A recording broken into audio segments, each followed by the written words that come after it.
wa bihamdi. Assalamualaikum warahmatullahi wabarakatuh. Selamat pagi, salam sejahtera untuk kita semua. Semoga kita semua selalu dalam lindungan Tuhan Yang Maha Esa. Amin ya rabbal alamin. Baik adik-adik, kembali lagi bersama Kak Leni. Yang dalam video pembelajaran kali ini kita akan membahas terkait dengan perkembangan konsep asam dan basa. Namun sebelum itu adik-adik, Kak Leni ingatkan kembali, bagi yang merasa belum mengisi daftar hadir, silahkan isi daftar hadir terlebih dahulu di grup WhatsApp. Baik, adik-adik, adapun tujuan pembelajaran kita pada pagi hari ini, yaitu yang pertama, adik-adik dapat mengetahui pengertian dari asam dan basa, dan juga adik-adik dapat mengetahui contoh asam dan basa dalam kehidupan sehari-hari. Nah, kemudian yang kedua, adik-adik dapat membedakan atau mengklasifikasikan konsep asam dan basa dari beberapa ahli, yakni Arrhenius, Praset-Lowry, dan juga Lewis. Untuk sampai ke tujuan pembelajaran kita, adik-adik diharapkan untuk tetap fokus dan juga serius dalam mengikuti belajar mengajar kita, ya, serius dan juga fokus. Baik, adik-adik, sebelum kita masuk ke materi inti kita, Kak Leni mau bertanya terlebih dahulu ke adik-adik semua. Nanti dijawab dalam hati ya. Buah-buahan seperti jeruk, lemon, mangga itu tidak asing lagi bagi kita. Hampir semua kita pernah memakan atau mengkonsumsi buah-buahan tersebut. Nah, pertanyaan kakak, bagaimana sih rasanya buah-buahan tersebut? Jawab dalam hati. Nah, yang kedua, saat kita tidak sengaja, saat kita mandi, kemudian tidak sengaja meminum atau menelan air sabun kita, itu juga bagaimana rasanya? Nah, untuk mendapatkan jawabannya, adik-adik harus fokus dan mengikuti video ini sampai akhir. Oke? Oke, sekarang kita mulai dari yang pertama, yaitu pengertian asam dan basa. Pengertian asam dan basa. Asam dan basa adalah dua zat yang keberadaannya dimanfaatkan oleh manusia untuk berbagai hal di kehidupan sehari-hari. Dalam kehidupan sehari-hari, kita cukup sering menjumpai senyawa asam basa baik dari makanan maupun barang yang digunakan. Salah satunya adalah deterjen yang digunakan untuk mencuci pakaian, merupakan zat yang bersifat basa. Nama asam berasal dari bahasa Latin yaitu acetum, ya, acetum, yang artinya adalah cuka. Sedangkan basa yaitu alkali, berasal dari bahasa Arab yang artinya abu. Asam basa merupakan larutan elektrolit. Larutan tersebut dapat pula dikenal dengan ciri khas, seperti asam mempunyai rasa masam, contohnya cuka dapur, vitamin C, maupun jeruk nipis. Sedangkan basa mempunyai rasa pahit dan licin bila dipegang, seperti deterjen, pasta gigi, maupun kapur sirih. Dalam ilmu kimia saat ini, asam diartikan sebagai senyawa yang jika dilarutkan dalam air memiliki pH kurang dari 7. Sedangkan basa memiliki pH lebih dari 7. Lalu, bagaimana sih caranya kita mengetahui besar pH-nya? Maka kita dapat mengetahui besaran pH dari suatu larutan atau suatu senyawa dengan cara mengujinya. Materi ini akan adik-adik dapatkan dalam pertemuan selanjutnya. Seiring dengan perkembangan ilmu pengetahuan dan teknologi, ada beberapa para ahli menjelaskan sifat asam dan basa melalui sebuah teori secara rinci. Diawali dengan teori asam basa Arrhenius yang sangat terkemuka dan melegenda. Hingga akhirnya teori asam basa Arrhenius berkembang dan menghasilkan beberapa konsep asam basa lainnya yang meliputi konsep asam dan basa Bronsted-Lowry dan konsep asam dan basa Lewis. Baik, kita mulai dari teori yang pertama, yaitu teori Arrhenius. Nah, ahli kimia yang berasal dari Swedia yaitu Svante Arrhenius menghubungkan sifat keasaman dengan ion hidrogen atau H+ pada tahun 1884. Asam Arrhenius adalah zat yang apabila dilarutkan dalam air akan menghasilkan ion H+ dalam larutan. Misalnya asam klorida dan asam asetat. Dengan persamaan reaksi dari asam klorida dan asam asetat yaitu sebagai berikut.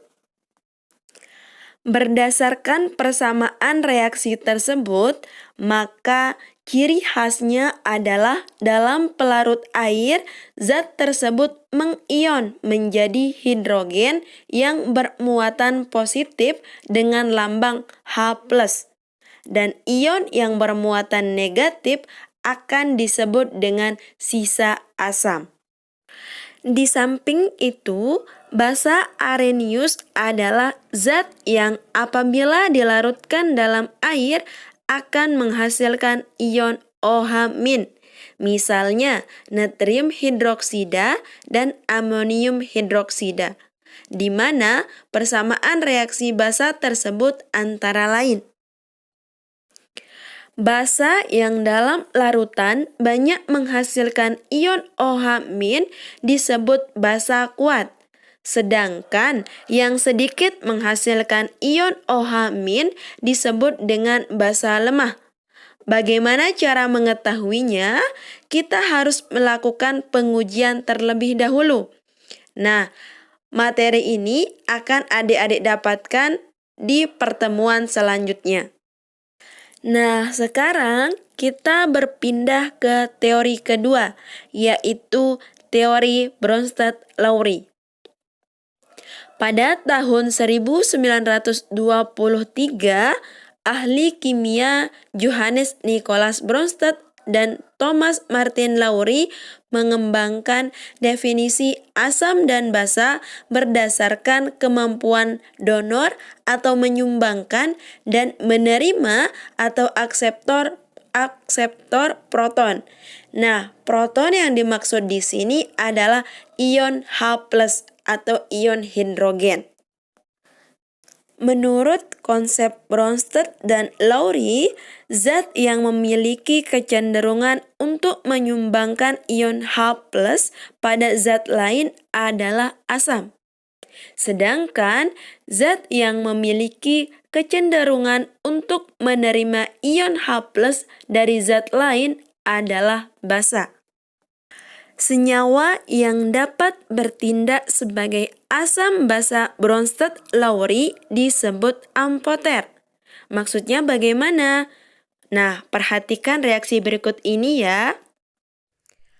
Pada reaksi tersebut, asam klorida menyumbangkan proton yaitu H+ pada amonia dan membentuk ion amonium yang bermuatan positif yaitu NH4+, dan ion klorida yang bermuatan negatif yaitu Cl-. Sehingga NH3 merupakan basa Bronsted-Lowry karena menerima proton. Pada bagian produk, adik-adik bisa perhatikan Cl- disebut dengan basa konjugasi dari HCl atau asam klorida, dan NH4+ disebut asam konjugasi dari basa NH3. Nah, sekarang kita pindah ke teori terakhir, yaitu teori asam basa Lewis. Pada tahun 1923, Gilbert Newton Lewis, seorang ahli kimia, mengusulkan teori alternatif untuk menggambarkan asam dan basa. Teorinya menjelaskan tentang asam dan basa berdasarkan struktur dan ikatan. Asam menurut Lewis adalah suatu zat yang mempunyai kecenderungan menerima pasangan elektron dari basa. Contohnya, beberapa asam Lewis adalah SO2, BF3, maupun AlF3. Nah, sedangkan basa menurut Lewis adalah zat yang dapat memberikan pasangan elektron. Basa Lewis memiliki pasangan elektron bebas. Nah, adik-adik, dari sini adik-adik dapat mengetahui dengan jelas perbedaan teori Lewis ini dengan teori sebelumnya. Nah, adapun pasangan elektron bebas ini contohnya yaitu NH3, Cl- maupun ROH. Lewis menjelaskan lebih lanjut bahwa reaksi asam basa merupakan reaksi serah terima pasangan elektron, sehingga terbentuk suatu ikatan kovalen koordinasi. Nah, dari ketiga teori tersebut, kita dapat mengetahui bahwasanya teori yang satu dengan teori yang lain saling berkesinambungan, yaitu saling melengkapi. Maksudnya bagaimana? Jadi, dari teori Arrhenius, kemudian Bronsted-Lowry, kemudian Lewis, itu saling melengkapi satu sama lain, yang dimana kekurangan dari teori Arrhenius dilengkapi oleh teori Bronsted-Lowry. Kemudian kekurangan dari teori Bronsted-Lowry dilengkapi oleh teori Lewis. Jadi sekarang adik-adik sudah dapat atau sudah memiliki gambaran ya? Nah, itu tadi penjelasan terkait dengan perkembangan konsep asam dan basa. Sekarang, tugas adik-adik adalah menjawab soal latihan yang sudah kakak share di grup WhatsApp, dan jangan lupa membuat catatan berupa peta konsep atau mind mapping berdasarkan pengetahuan yang adik-adik dapatkan dari menonton video ini dan membaca beberapa literatur yang sudah kakak kirim linknya dan literatur relevan yang adik-adik cari di internet. Jangan lupa di mind mapping atau peta konsepnya, di catatannya itu ditulis di mana sumber tempat adik-adik mendapatkan informasi tersebut. Ya, baik. Itu saja dari kakak, tetap semangat. Oh ya, jangan lupa latihan soal dan juga catatannya dikirim melalui email kakak 3 hari dari sekarang. Ya, baiklah adik-adik, tetap semangat, jaga kesehatan, tetap taati protokol kesehatan. Semoga pandemi ini segera berakhir dan kita dapat tatap muka dalam proses belajar mengajar. Baiklah adik-adik, sekian dari kakak. Wabillahi taufiq wal hidayah. Wassalamualaikum warahmatullahi wabarakatuh.